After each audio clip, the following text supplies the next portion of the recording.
जय श्री राम। सत्यमेव जयते। दोस्तों, आज हम बात करेंगे कांग्रेस के वो 8 या 9 कानून, काले कानून जो हिंदुओं के विरोध में बनाए गए थे। स्पेशलिस्ट हिंदुओं के विरोध के लिए कानून बनाए गए थे।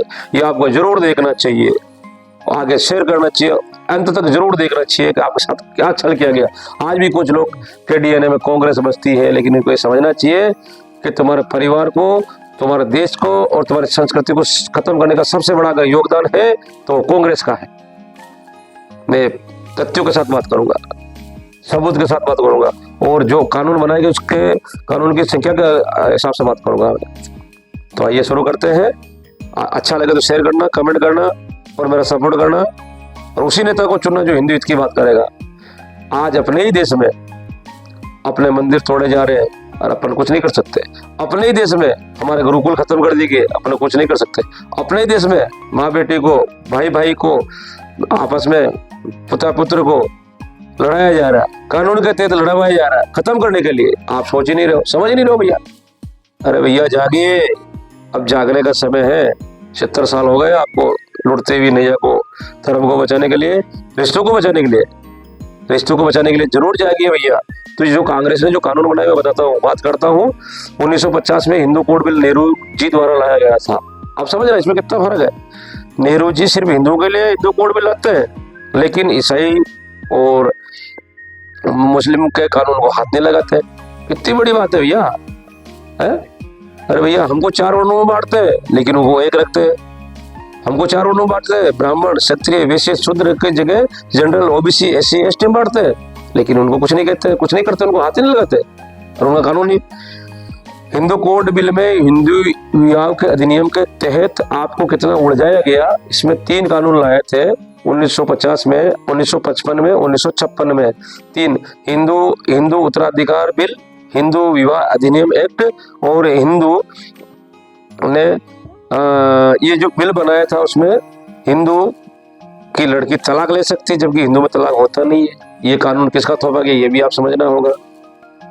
लड़की कहीं भी जा सकती, शादी कर सकती, और उत्तराधिकार में पैतृक गोद ले सकते, ऐसा कर सकते, वैसा कर सकते, उसका वो कर सकता है। नहीं होगा तो संपत्ति सरकार में चली जाएगी। ये पहला कानून हिंदुओं के विरोध में हिंदू कोड बिल था, लेकिन ईसाइयों को और मुसलमानों को बिल को हाथ नहीं लगाया।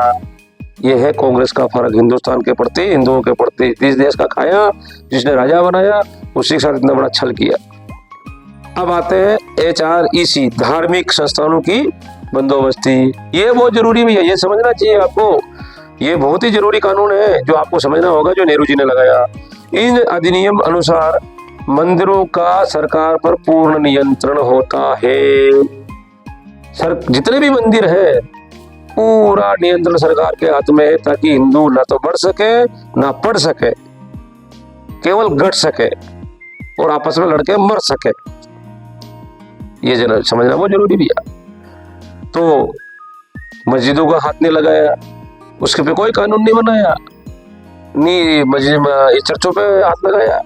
केवल हिंदू मंदिर, बौद्ध मंदिर, जैन मंदिर और सिंधी पंजाबी मंदिर, बस केवल हिंदुओं को आपस में खत्म करने का ये जो बड़ा षड्यंत्र जो इंटरनेशनल रूप में नेहरू जी ने और इनकी पार्टी ने जो करा, वो मैं बता रहा हूँ क्यों नहीं बनाया। अगर रखते सब पे रखते हैं। आज एक भी मस्जिद, आज जो आतंकवादी फैल रहे क्यों फैल रहे, एक भी मस्जिद नियंत्रण में नहीं है। वो क्या कर रहे, कुछ नहीं कर रहे, कितनी खोल रहे, कोई कहने वाला नहीं है। छोटा सा मंदिर बनाया, सरकार आ गई और भैया देखो ट्रस्ट बना दिया, उसके पैसे सारे वो ले जा रही है, उसके पैसे से लोग चुत्तियां बनाते जा रहे हैं, आतंकवादी फैल रहे और हिंदू धर्म को खत्म कर दिया गया। आज 4 लाख भारत में 4 से 6 लाख मदरसे हैं, लेकिन गुरुकुल कितने? कोई जवाब देगा मुझे?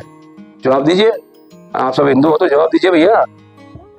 किसी के पास जवाब नहीं। आपको खत्म किया जा रहा है, किया गया। मंदिरों का सारा पैसा सरकार ले ली थी और पूरा नियंत्रण सरकार के अंदर आ गया, बड़े बड़े मंदिर, ट्रस्ट, लेकिन आपके पास कुछ नहीं बचा। और अगर अभी भी नहीं जाके तो कुछ बचने वाला नहीं है। अभी अगर आप नहीं जाके तो बचने वाला नहीं है। R नंबर 4 एक्ट 1991 में प्लेसेस ऑफ वर्शिप, जो भूमि के बारे में PV नरसिंहाराम सरकार ने द्वारा अधिनियम 15 अगस्त 1947 तक जो मौजूद धार्मिक हिंदू स्थलों की घेराबंदी करके आप उनको ले नहीं सकते। जिन्होंने मुगल आक्रमणकारियों ने जो कब्जा किया और जो मतलब मंदिरों को तोड़कर मस्जिदों पर आधा कब्जा किया, वैसे जब भी खुदाई होती है तो खुदा तो नहीं निकलता, लेकिन राम जरूर निकलते हैं। वो चीज ये नहीं समझा कर केवल हिंदू वहाँ को जय रोकने की कोशिश की, केवल अयोध्या के मंदिर को छोड़कर। आप कहीं सुनवाई करने के लिए आपको जाना पड़े, ये करना पड़े, वो करना पड़े, सारे मंदिर पर कब्जा कर दिया गया, रोकथाम कर दी गई। जितनी भी मस्जिद खोदोगे खुदा तो नहीं निकलेगा, लेकिन राम जरूर निकलेगा। क्योंकि ये तो धर्म हमारा तो 8 लाख वर्ष पुराना धर्म है, और इनका धर्म तो अभी 14 साल पहले, वो भी कन्वर्टेड है। आधे तो लोग कन्वर्टेड है, सच्चाई तो यही, ये भी मानते हैं कि हम कन्वर्टेड है, लेकिन फिर भी सरकार ने हमारे साथ छल किया, धोखा किया। आप समझ ही नहीं पाए।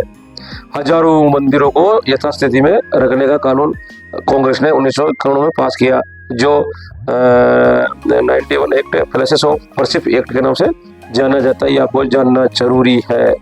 पढ़ोगे तो समझोगे, एक रहोगे तो नेक रहोगे, और बटोगे तो कटोगे।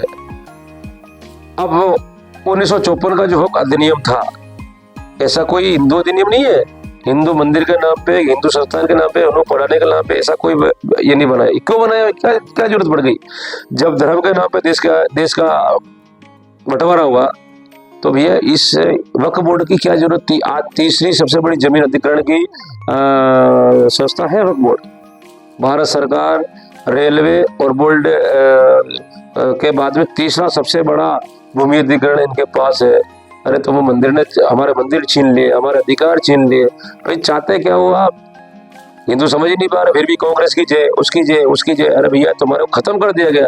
उनको पता है कि ये सब ये गोल गोल घूमने वाले लोग, आपस में लड़ने वाले लोग, इनको यही जानकारी नहीं कि इनके साथ हम क्या कर रहे हैं, समझ ही नहीं पा रहे हो। जब तक समझोगे तब तक तो और टुकड़े हो जाएंगे। तो वक्फ बोर्ड अधिनियम 1954 को कांग्रेस सरकार ने 1995 में इतने ज्यादा अधिकार दे दिए। हिंदू बोर्ड तो हिंदू धर्म बोर्ड, हिंदू मंदिर बोर्ड, हिंदू मतलब ऐसा हिंदू अधिनियम बोर्ड तो कोई बनाया नहीं, लेकिन ऐसे खतरनाक अधिकार दे दिए कि कोई भी भूमि अगर किसी की नहीं तो वक्फ बोर्ड में जा सकती है। तुम्हारा हजारा पुराना मंदिर भी तो वक्फ बोर्ड में जा सकता है। तो ये कितना आपके साथ छलावा किया, देख लीजिए। फिर भी आप कांग्रेस, राहुल गांधी जिंदाबाद, हमारे कुछ लोग भी नहीं मानते ही नहीं हो। उनको समझाया जाता फिर भी नहीं मानते, उनको कोई मतलब नहीं है। इसलिए फिर 1992 में अल्पसंख्यक आयोग, इसकी क्या जरूरत थी भैया? इसकी क्या जरूरत थी? अभी भारत में 25 करोड़ से ज्यादा लोग हैं, ये अल्पसंख्यक कहाँ है? अल्पसंख्यक तो अभी सवर्ण है और क्षत्रिय हो रह गए भैया। सारे अधिकार तो इनके उल्टे हैं भाई। अभी जब अल्पसंख्यक है तो स्वर्ण और क्षत्रिय है, अभी अल्पसंख्यक वो कहाँ है? 25 करोड़ से ज्यादा है। कितनी सीटें आप डिवाइड कर लीजिए, ऐसे सब आगे निकल गए, सब कानून सबका अधिकार दे दी, हमारे पास तो कोई अधिकार नहीं बचा। तो ये लगा के केवल हिंदुओं को जाति में बांटकर इनको अल्पसंख्यक आयोग सबको एक करके, इनमें जाति नहीं होती क्या? इनको नहीं बांटा, एक करके जैन, बुद्ध, हिंदू, सिख और मुसलमान को बांटकर इनको एक रूप दिया गया। तो ये अल्पसंख्यक आयोग बनाया गया। अब एक और कहा इसने 2011 में जाते जाते एक और ही कानून बना दिया गया, सांप्रदायिक हिंसा निवारण। इसमें क्या होता है? इसमें यह होता है कि इसमें अगर कोई भी गलती मुसलमान की होती है, कोई दोषी पाया गया है, लेकिन जो बहुसंख्यक होते हैं उनको दोषी माना जाएगा। किसको माना जाएगा? बहुसंख्यक को दोषी माना जाएगा। हिंदू ज्यादा है 2005 में, मतलब बहुसंख्यक को होने के कारण सशस्त्र विधवा मनाकर उनको सजा दी जाएगी, उनको छोड़ दिया जाएगा। और 2005 में पैतृक संपत्ति, बेटी का अधिकार बताकर बेटी को बाप से लड़वाना, भाई को भाभी से लड़वाना, बाप को बेटे से लड़वाना, और हिंदू तलाक मुसलमानों में होता था, ये तलाक का करवा कर ये लड़वाना काम इन्होंने करा। तो भैया जय श्री राम, मैंने आपको 9 कानून समझाए हैं, कांग्रेस के काले कानून। आपको समझना चाहिए, सोचना चाहिए। अगर अच्छा लगे तो शेयर करना और कमेंट जरूर करना।